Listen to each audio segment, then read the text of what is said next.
Absolutely, that's true. This is the time for returning to the one from where I come from.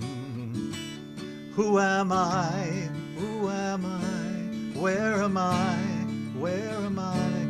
When will I be the one who I was meant to be? Echo me. Who am I? Who am I? Where am I? Where am I? When will I be the one who I was meant to be? This is the time for returning to the one from where you've come from. Now you sing it to someone else. Who are you? Who are you? Where are you? Ayeka. When will you be the one who you were meant to be? Who are you? Who are you? Where are you? Where are you? When will you be the one who you were meant to be?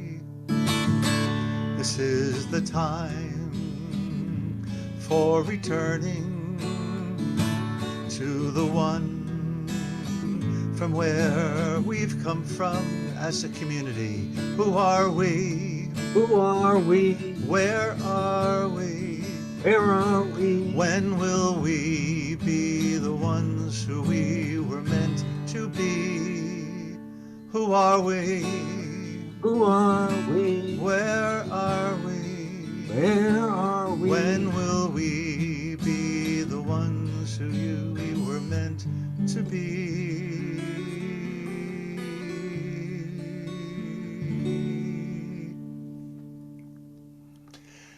Good evening, everyone. What a machaya that my friend Reb Hannah Dresser just popped in on us. And Reb Hannah is going to be teaching next week. Lucinda, welcome. And Meira, welcome. I am so excited about tonight because Reb Chava is one of my heroes. You are a storyteller par excellence. Reb Chaya I keep on saying Chaya because we are Chaya learner. Reb Chava, to me, is someone who saw me from the very first time we met. And we met in that place of story and where story meets eternity. And I have loved you from the get-go. And so that's all the bio you're going to get. Because I think it's better that people get to experience you through your teaching and your great love of Yiddishkeit. So without further ado, please welcome our friend, Reb Chava Dr. Bahle.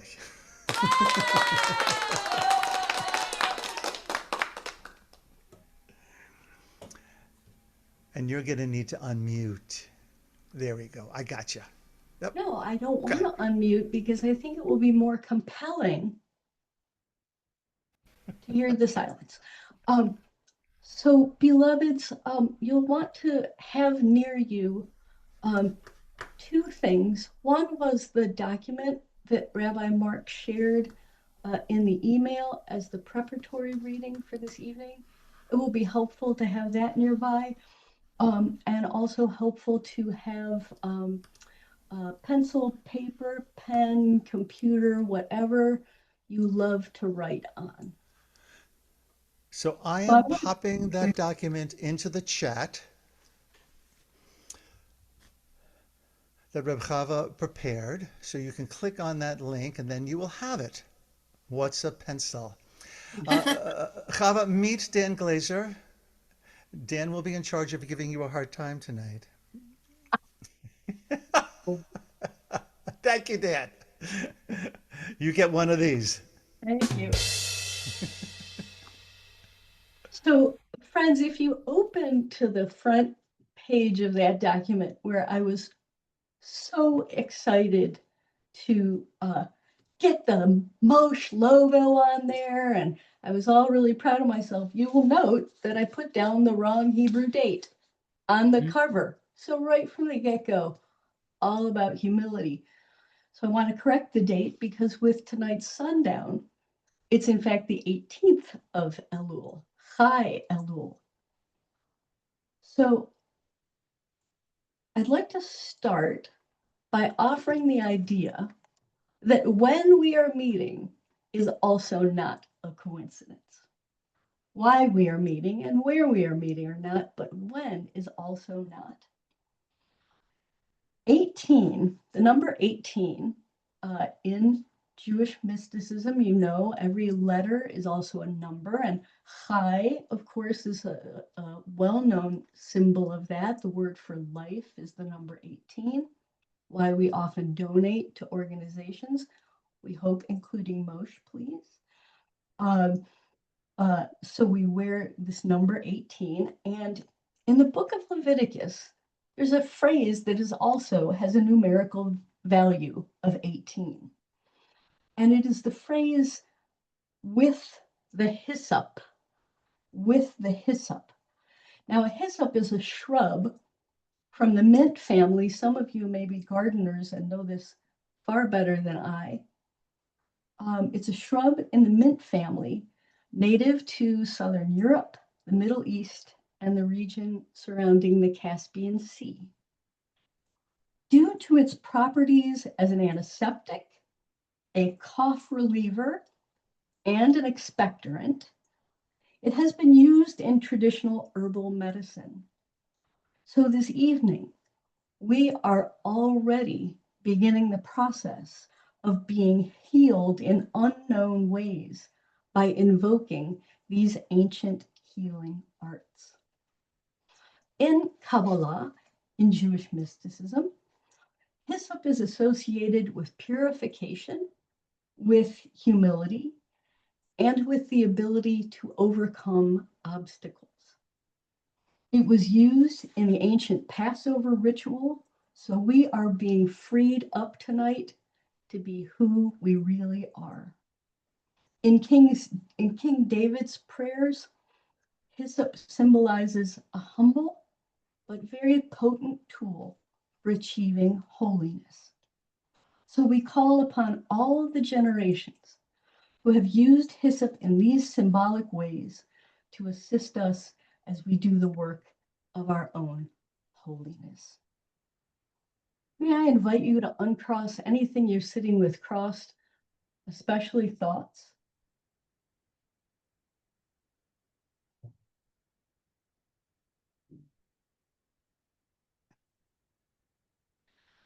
I am holy, you are holy, we are holy, all is holy. I am holy, you are holy, we are holy, all is holy.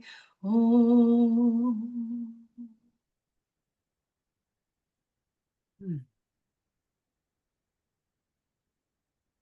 So, beloveds, we're going to have a few opportunities to breathe together this evening. And I'd Reb like Chava, yes? can I want to interrupt you because I don't want to just want to check in with everybody to make sure that they can hear you. Is anybody having any difficulty? Yeah. Or does she need to turn up a little bit? Okay. Do you know how to turn up your Zoom volume just a tad? That would be helpful. In the meantime, you all can turn up your volumes in your Zoom settings as well, or just listen louder.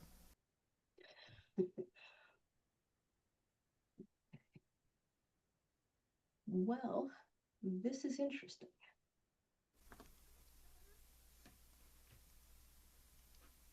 Han? Hi. Is that any better? Yes, much. Perfect. Thank you. Okay. It also helps if I speak like a normal volume, I think, too. Thank you, Rabbi.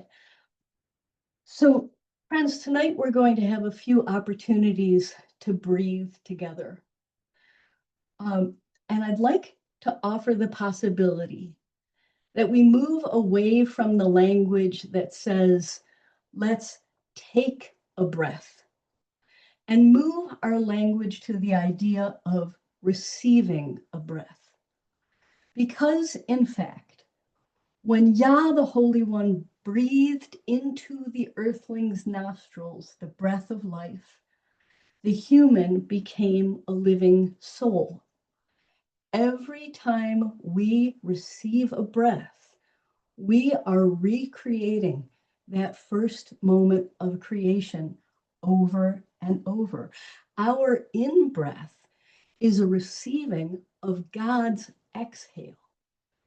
And our exhale is the return of that breath in thankfulness to the Divine One. So, what was the human being's first act? Receiving breath. This is Genesis 2. Receiving breath. And our second act as human beings was offering that breath back into the God field in thanksgiving. So, our exhale becomes God's inhale. So, with every conscious breath that we experience, we are in a circular, mutual breath with the Holy One and Only, as my cousin Reb Mimi likes to say. There's an intimacy in this act of breathing with God. So, I'd like to start together by just taking about 2 minutes to sit with this idea of breath, of receiving and sending, and come to feel that circular mutual motion as we breathe together.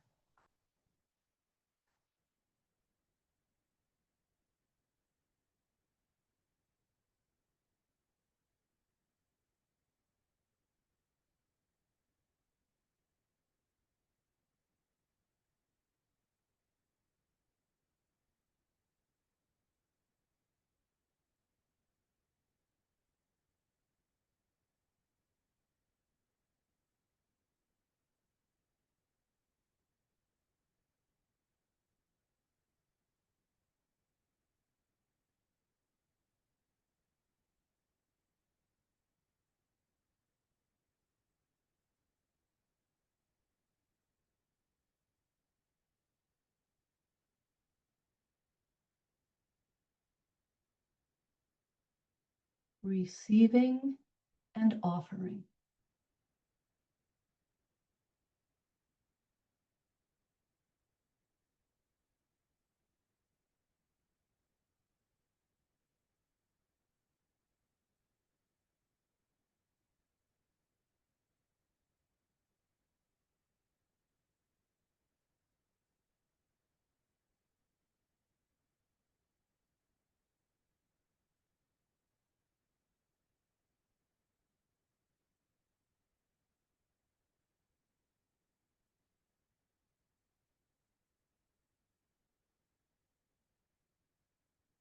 Receiving and offering.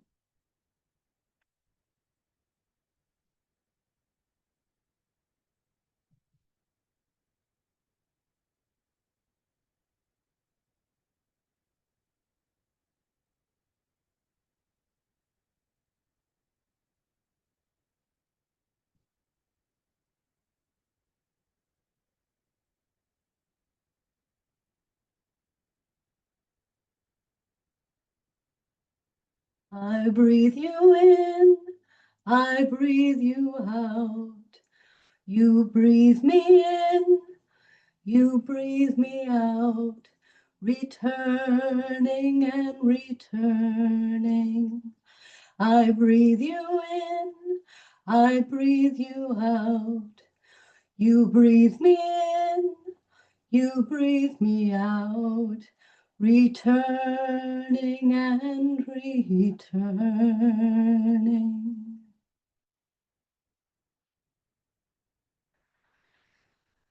So, Rabbi Mark, could you please aid me in asking for a volunteer who would be able to read out loud page 2 of our little book that we're working on? Someone? Go ahead, Shulamit.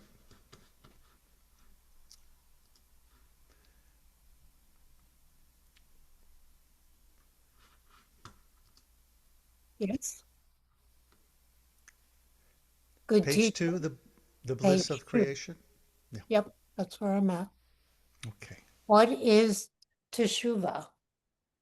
Teshuvah is the central gesture of the life of faith, often translated as repentance. Its root means to turn. Sweetheart, I'm sorry. I'm going to just ask you to back up and go up to page 2. If I may have misspoken and said 3. Okay, I want I to am on to the start with bliss page of 3. creation. Yes, sorry about that. No problem. I'm sorry I wasn't on the correct page. Before creation, the Holy One contemplated the good deeds that you would do. This contemplative act created the idea of creating the world. Shekhinah delighted, and still delights, at the thought of holy people like you, who would eventually be, and are, from the joy of this imagination, the power to create was born. Likewise, many Hasidic masters teach that the avodah, the service of our imagination, can be a helpful tool for those who seek devikut, dwelling in God's consciousness. These masters taught their students to use everything from imagining a walk through the Garden of Evil, standing at Sinai, going to the mikveh, the immersion into the waters, or taking 1 hour and living like a tzaddik, an enlightened teacher, might live. So there was an asterisk, and the question is, why an asterisk? Because with divinity, there's always more to the story. Are you ready to tell us more of the story, Reb Chava? Oh, I'm ready for you to Continue tell reading? your story. But before we continue, my hope for our time together this evening is that we come to see ourselves in the way that our beloved colleague of blessed memory, Rabbi David Cooper, said, that we learn to see ourselves through the eyes of God. We learn to see through the eyes of God. This text from Naftali Bacharach's Emek HaMelech, which I translated liberally, is showing us what God sees in us. So, based on this text, and using your holy imagination, take a moment to think about the bliss that the Holy One experienced long before you were you and you knew who you are and where you are and what you are. Long before in the beginning, the Holy One was so delighted with the good you would do that that delight birthed creation. So, again, based on this text and using your own holy imagination, take a moment to think about what it might mean to look through the eyes of God at you.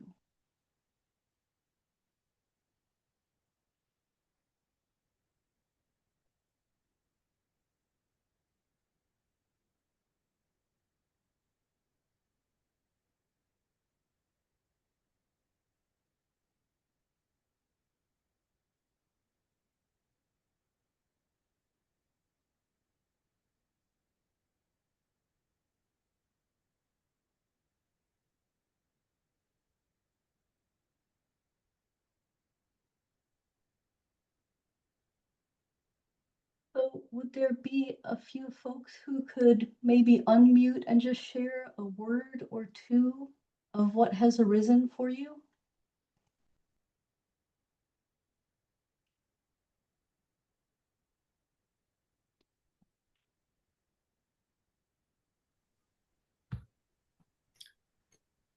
I love the feeling of being so embraced and supported in God, the God field, the oneness, that I can lean into that embrace and do whatever tshuva from this place of being beloved and embraced.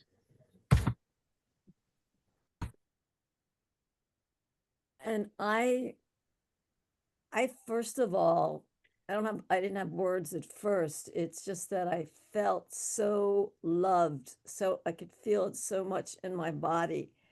And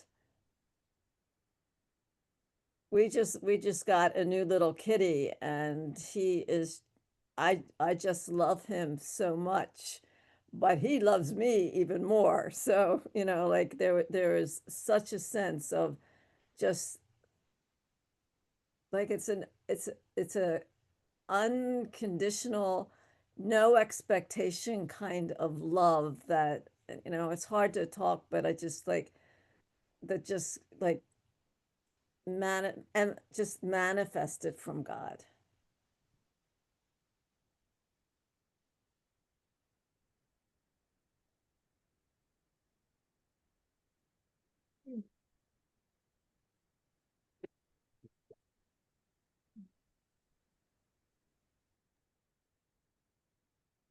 A couple of things arise for me around that. One is that in the traditional prayer that would be, for example, in the Art Scroll version of the Book of Psalms, there's a prayer that has a line in it that's very interesting.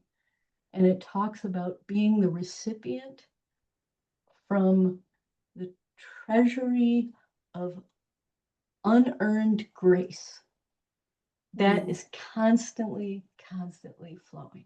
There's this treasury that's always open. And since we've hit brain injury time, I forgot what the second thing was. So if I remember later, I will share that. But oh yeah, since we recently celebrated or honored Tish B'Av, as you know, one of the theories about that holiday is that the temple was destroyed because of baseless hatred, sinat chinam, and this took many forms across the cultures. But the amazing first chief rabbi of Palestine, Rabbi Abraham Isaac Kook, Kook, best rabbi name ever, said, if it took sinat chinam, baseless hatred, to destroy, then all it will take is ahavat chinam, baseless, senseless, crazy love to repair the world.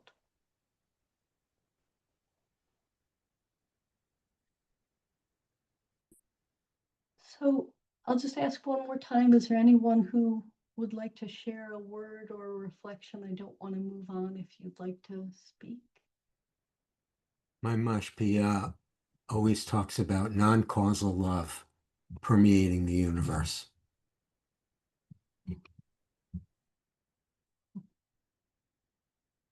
Beautiful. Thank you, friend. And I had a sense that through God's eyes, I was being seen as the imperfect being that I am and receiving a yashakach, because I made you and I love broken vessels. So it was kind of liberating.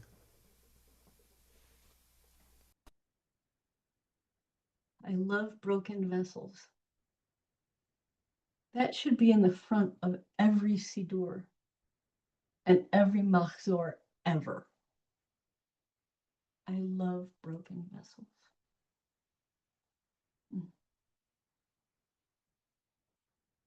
Thank you, Rabbi.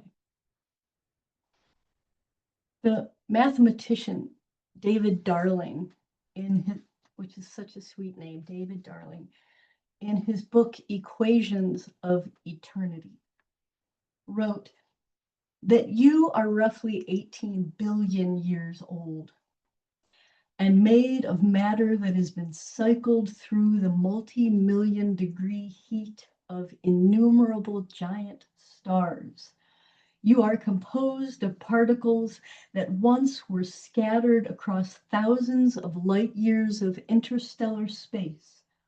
Particles that were blasted out of exploding suns and that for eons drifted through the cold starlit vacuum of the galaxy. You are very much, he says, a child of the cosmos. In other words, if you take nothing else from our time together, you are enough. You are enough. Now, the word Teshuvah has a numerical value that is also equal to a word in the book of Leviticus. That means suffice, to be sufficient, to be enough. So Teshuvah is helping us connect to and remember that we are enough. My teacher of blessed memory, Rabbi Yitzhak Buxbaum, told me once that one of the most important teachings in Judaism is Dayenu, and not the list of things that God did, but reading it as Dayenu, we are already enough. We are already enough. The story of liberation is the lesson of enoughness. So I begin here because we tend to use Teshuvah sometimes as a bit of a weapon. When, for example, we recite Al-Chet, the traditional gesture is to make a fist and to bring it to your chest. And this can be a symbol of humility. It can be a symbol of grief. It can be a symbol, if you want to turn the dial a little bit, of knocking on the door of your heart, saying, I see that these things have happened. Open to me once again, and I will be with you. Another option for that moment in Teshuvah is to take your hand and make it an open hand, because for some of us, the fist is a symbol of violence, particularly for people who have experienced domestic violence, violence in homes or at work. So another option for understanding Teshuvah is to open the hand and say to your heart, as we recite the various elements of creating Teshuvah, is to say, there, my beloved heart, I know when these things happen, it hurts you, and I am here to comfort you. You become your own compassionate witness. And that really is far more what Teshuvah is about than making a list of the things we did wrong.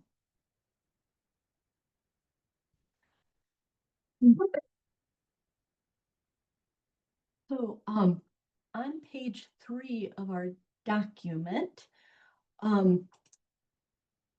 let's see. So there's a few paragraphs. I'm wondering if a couple of people could maybe split reading that page for us, just so we can all hear it together. Who has it up? Lucinda, you want to begin, please? And then Dan, take the second half.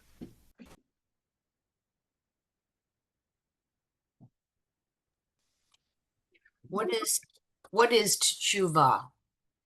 Teshuvah is the central gesture of the life of faith. Often translated as repentance, its root means to turn, to return, to respond. In Hebrew, the root word shuv has many meanings, to turn back, come back, to move back and forth between gate and gate, to put back or restore.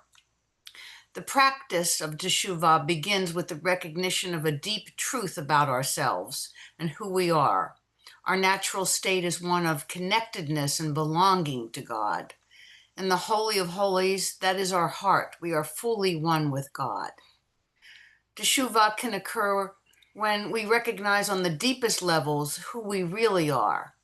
The image of gates moving from door to door reminds us that Teshuvah is dynamic, a process, not a destination. The nature of the universe, all creation, and our own true nature is primordial bliss, joy, delight, and holiness. When we remember this reality, we cannot help but be more compassionate, joyful, giving, and delightful, because that is our true nature and the purpose and method of our creation, generosity and delight. Teshuvah occurs when we intentionally stop to take stock of where we are in relation to this divine reality, when we pause from doing to examine our soul and its expression in the world.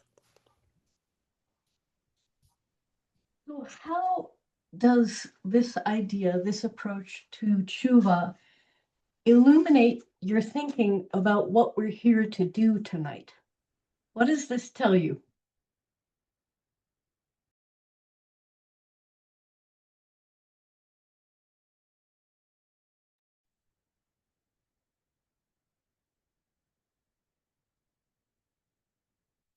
Good, Lucinda. To recapture our joy, to recapture the joy of living that is the essence of who we are.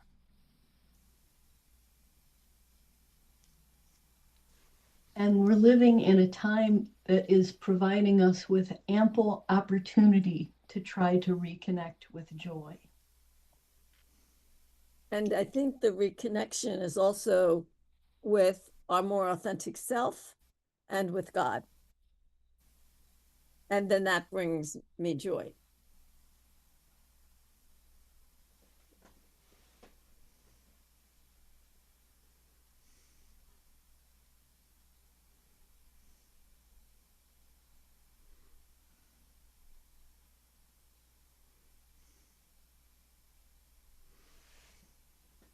Beloveds, part of what I'm hoping we can focus on is the idea that in this process of tshuva, God is not the enemy.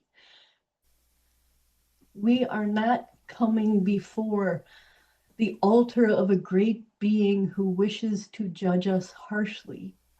We are coming into the presence of a breathing partner who gives us divine assistance to come into that true self of joy, compassion, and generosity.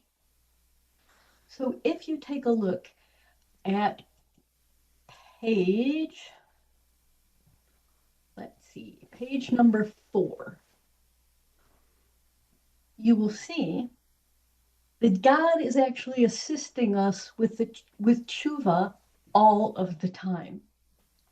In the Torah, the book of enlightenment, God pauses often to ask probing questions of the characters who represent facets of ourselves. These questions form the basis for reflective contemplation in tshuva. In other words, God is not telling us what to do or to think, just asking that we pause to reflect on what we do and how we think. So there's a list here, and I just chose 6. There are others, but I chose these 6 because they resonate a little bit with the holiday. Where are you? What have you done? And don't read any of these as accusations. Think of it as like your Savda, your Savda, your Bubby, your Zadie. No, what have you been doing? It's a friendly ask. These are not accusations. And then somebody who loves you who really says, wow, why are you annoyed? Why do you look so sad? Where is your sibling? How are you doing in relationship? Where have you come from? And where are you going?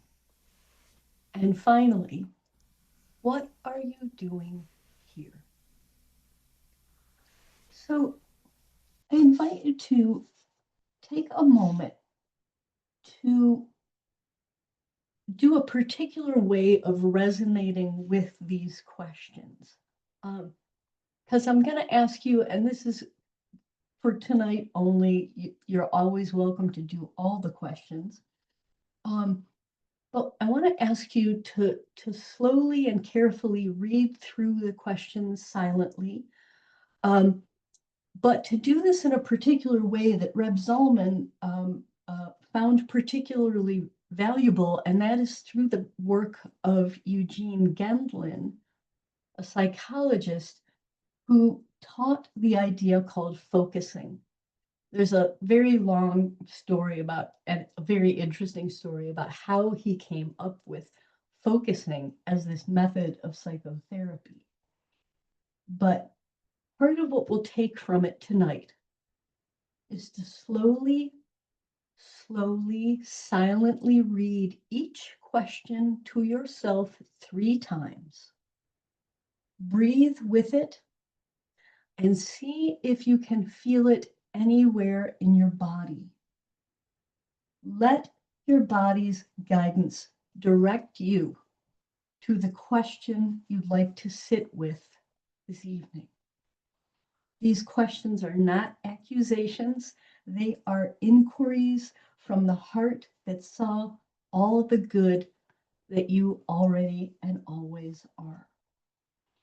So take a moment with those questions, read them each through slowly with breathing, and see what resonates in your body, and see what maybe touches you in some unique way, and maybe work with that question for this evening. So we'll take a few minutes to sit together just to do that.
another moment or two, breathing, resonating with your body.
Oh, beloveds, open your eyes if they've been closed, maybe move a little bit. And the first question that I'm so curious about is what is it like to sit with a question and listen for the felt sense in your body?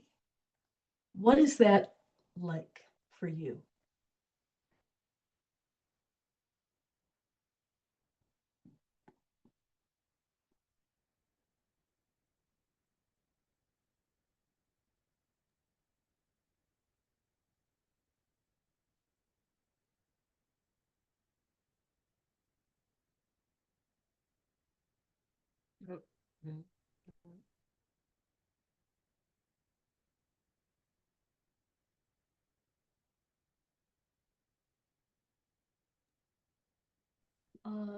Ira, you have your hand up? Yeah, I do have my hand. Okay. So this has actually been my main focus for the last couple of weeks, and it's still very hard to put it into words. So to understand the inquiry, you have to use your mind, and then at that point, I consciously move away from my mind, and I consciously move in to my body space. And I think what I do is I see what part is vibrating, what part is squeezing, what part is having a response. And then if I've got that, I might try to name it so that I have a handle on it. But and this is not a new thing. I've been doing this for years, but lately it has been the focus. And it still defies description. Indeed. Thank you. That was a beautiful and succinct summary of the focusing process. Thank you. And I think Mary Rita, did you have your hand up? And then Devorah, after you.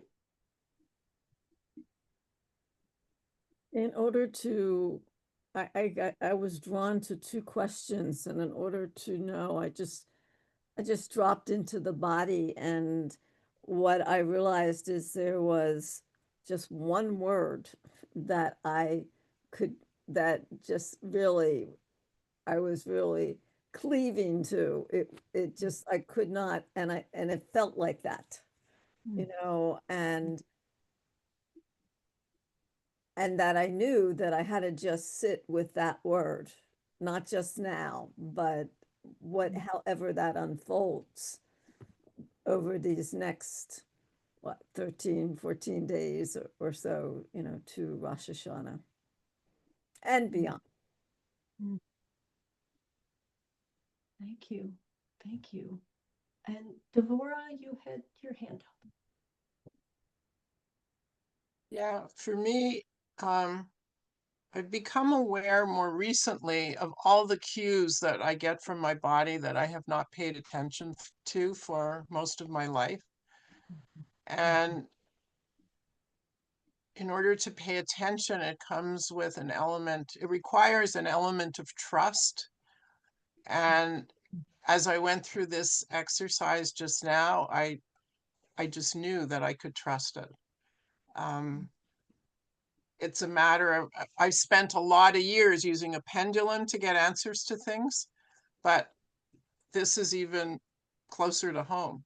And it feels very, to pay attention to the response feels like a very self-compassionate thing to do.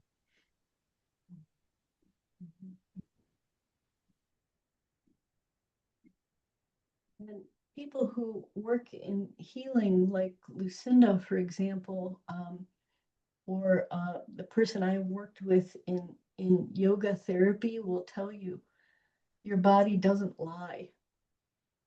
So it's a genuine, authentic way of getting to some truths that don't always involve rationalizing the process. So friends, if you can, find which question that you want to work with just for this evening.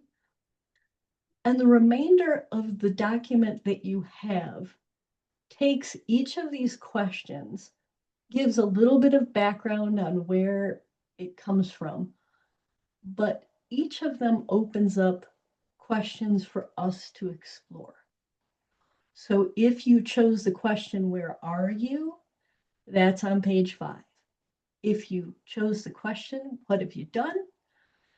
Then that's on page 6. Why are you annoyed and why has your countenance fallen? That's on page 7, and so forth. So what I'll ask you to do for the next few moments is go to the page of the question that you want to work with tonight. Whatever is resonating, this doesn't have to be a one-time thing. We're just going to practice it this evening. And I'd invite you to choose one of those questions, one of the questions that comes out of God's question, and perhaps write down a few notes or allow some notes to be written down about where you are with the question, about what's arising as you seek the answer to that question. So take a couple of minutes to read the page, and then we'll take, and I'll give you to read your particular page, and then I'll give, so that we'll do that for a couple of minutes, and then once you choose the question at the end of that time, we're going to take a few minutes to journal, and we'll stay here together in silence. I'll signal the end of that time, and then Rabbi Mark is going to invite whoever would like the opportunity to join in a breakthrough room. I'm trying so hard to enter into a breakthrough room and share an insight, listen, laugh, cry, whatever that space needs for you this evening. So let's start first by you taking a moment to read through sort of the unpacking of the questions, those 6 God questions. And then once you've done that, choose the one question you want to kind of zero in on. And I guess it would be helpful for me to know that you've completed that, perhaps by raising a hand or some kind of reaction so I can look on the screen and know where we are time-wise, okay? Is that all kosher? Before you go to the questions, if you're going to go to a breakthrough room, please have your video on right now. If you don't have your video on now, I'll put you in your own room and then everybody will come back together. I think we'll have a time for people to be in breakthrough rooms for 10 minutes tops. Maybe you don't want them that long. You have to let me know, Rabbi Chava, how much time you want. So again, have your video on now if you'd like me to sign you to a room. And if not, your video is off. And you're going to be going to a room.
So, Chava, I'm ready anytime you are. You just let me know.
So, beloveds, take a couple of more minutes.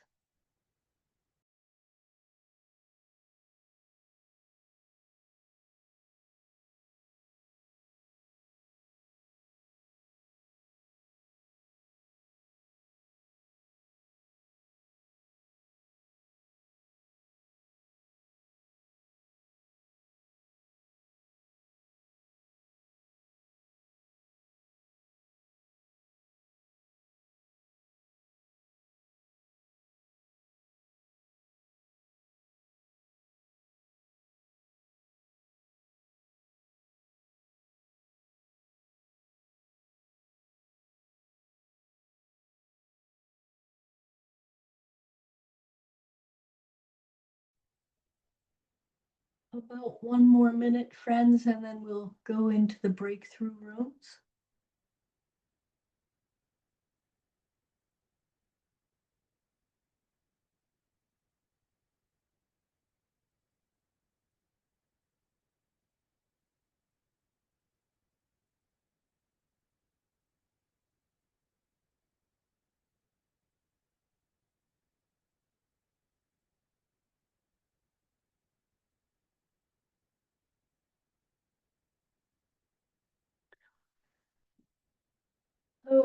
Rabbi, if you could send us into the breakthrough rooms. And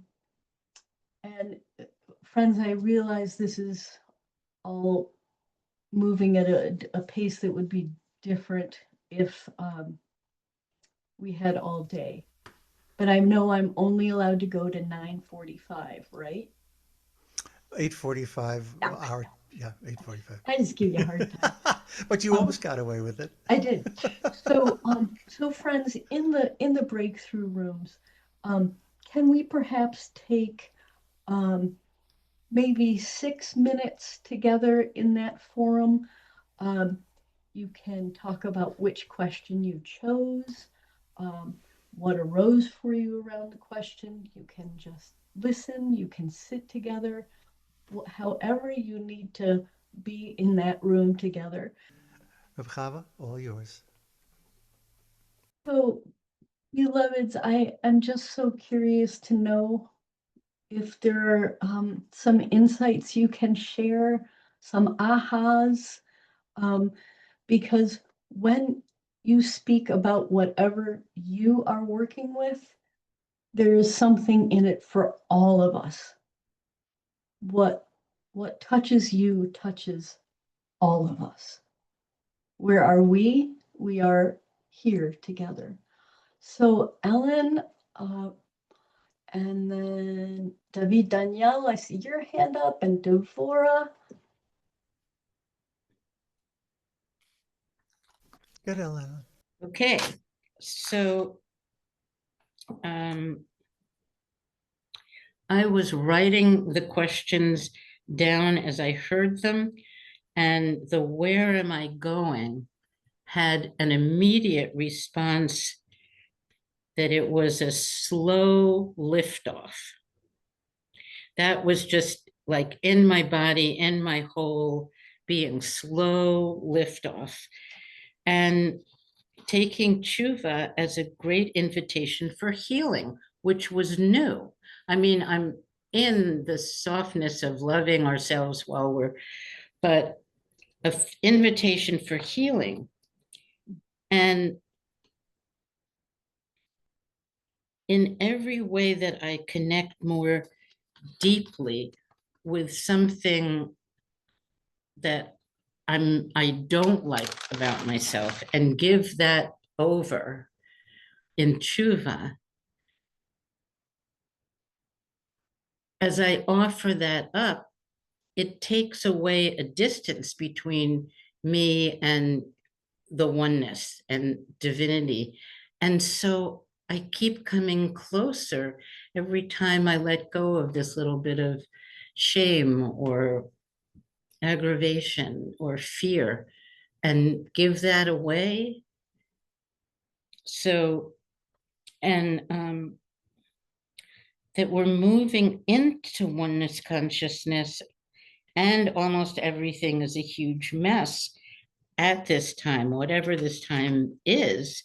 And do I live to see the great turning come enough out the other end to have, and then I don't know what the rest of that is yet, but I love getting to contemplate this. And my friend Zach Mayer's song, you will find the greatest love. Love yourself so much. Love yourself so much. So that I find the greatest love by giving away the things that are hard for me, that are difficult. None of this is coming out right at the moment. It was clear before, but I'm going to stop because I get to look at this more on my own. And thank you. And thank you. And I just want to remind you to throw in there that yes, you can find the greatest love, but you already are the greatest love, sweetheart, Ziskite. Yeah, so it's knowing that by removing the things that are an interference. And I love that. Right.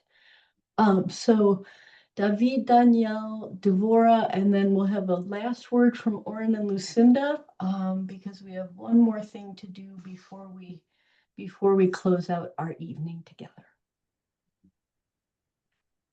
If the session had been transcribed,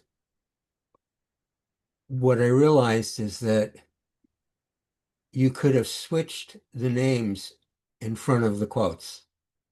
That everything I said, my partner could have said, and everything my partner said was true for me.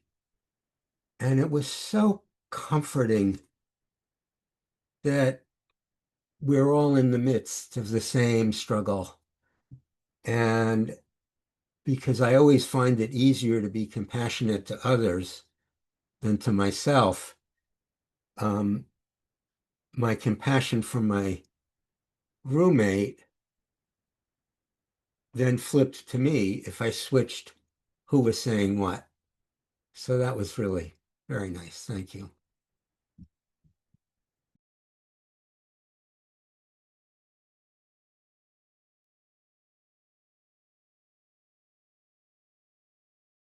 Well, I think you're muted, Rabbi. Right.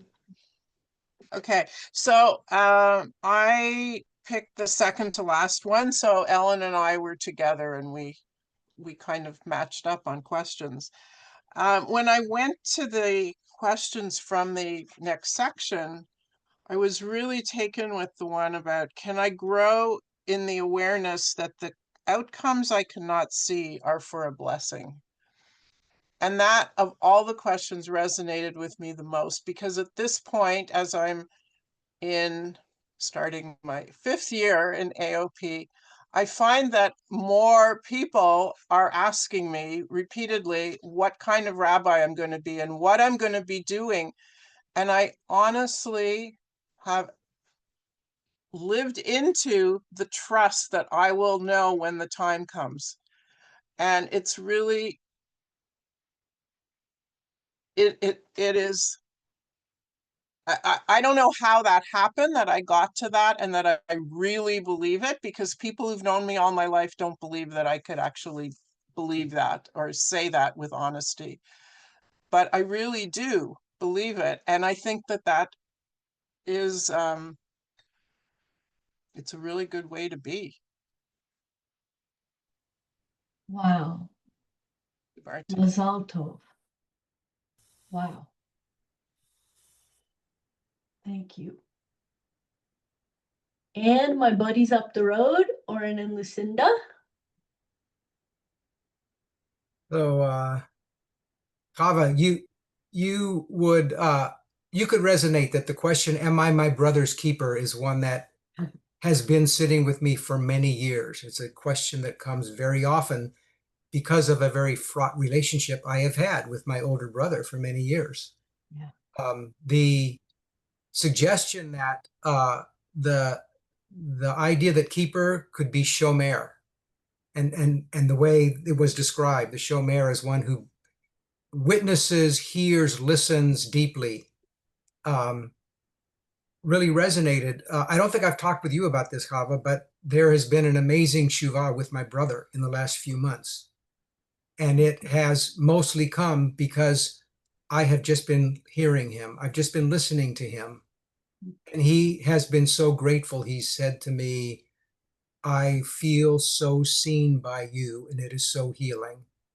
And the Teshuvah, after years and years, didn't strike like a bolt of lightning.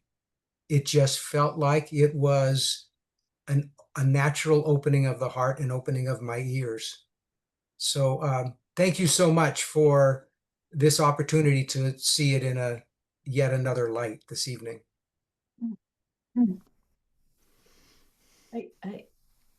This brings tears to my eyes, my friend. There's a Yiddish saying that says, when the heart is full, it overflows out the eyes. Thank you.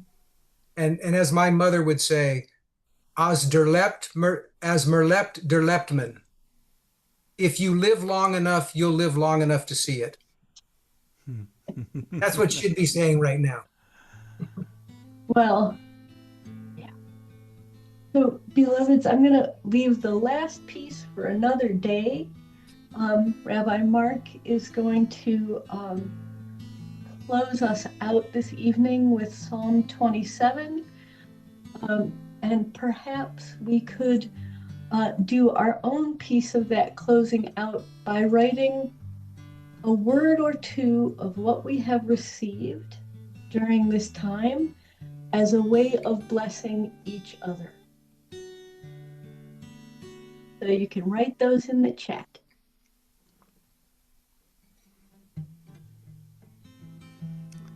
And as you're writing in the chat,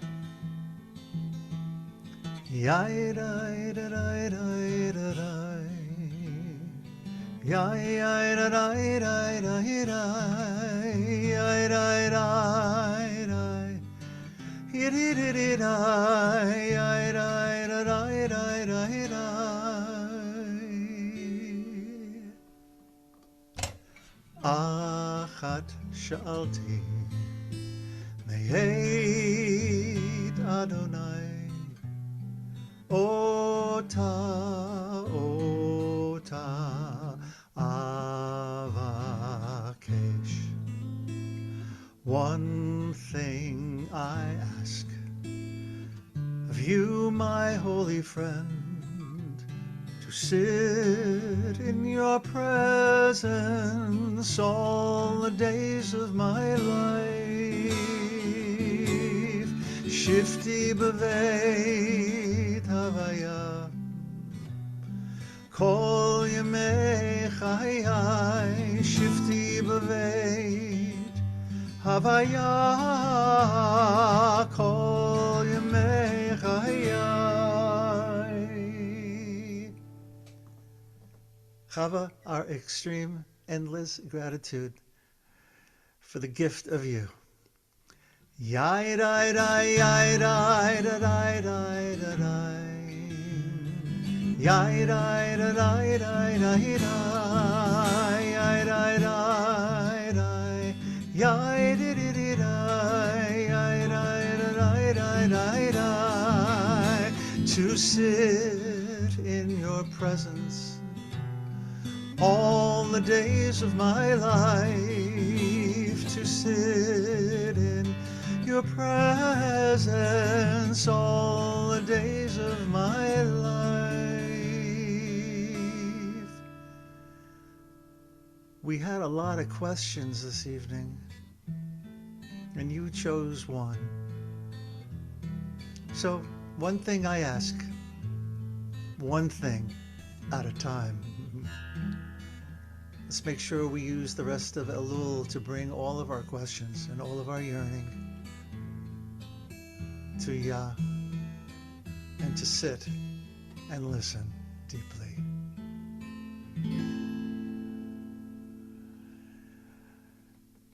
Rabbi, Next thank week, you. Reb Chana Dressner will be with us. This was week 3 of a most amazing lineup of Jewish renewal teachers, starting us with Phyllis Berman, and last week Heather Paul, and this week you, Reb Chava, and next week, straight from Oakland, Reb Hana.